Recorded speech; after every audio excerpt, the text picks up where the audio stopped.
كات مرحبا مرحبا مرحبا يا كل عام وانتم بخير. اول شي وحطونا لايكات واشتراكات. اليوم يا شباب يا متابعين الاعزاء جبنا لكم زينة رمضان. كلفت حالي فلست حتى اجيب زينة رمضان. هاد جبت لكم، جبت هاد، جبت الهلال، فانوس تاني، زينة تانية، فوانيس، شرايط، كله يا شباب. حتى هاد عم صوركم منه. المهم هي التشكيلة الكاملة بدنا نزين البيت فيها. انا يا شباب حطيت الشريط هون كامل. يا شباب انا حاطط كمان شريط زينة رمضان حاطه برا بس لسه ما خلصت، ليك انا حاطه هون برا.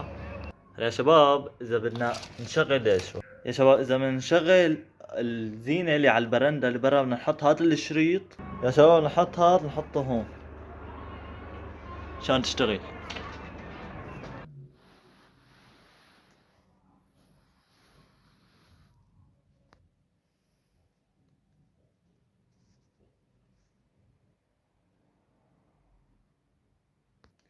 يا شباب لا حدا يسألني من وين جايب هزية رمضان. يا شباب بتلاقوهم بتلاقوهم عند الزلمة. هم يا شباب المشكلة انه ما فينا نشغل الاضاءة تبع الزينة لان يا شباب ما في كهرباء تقريبا من للمساء.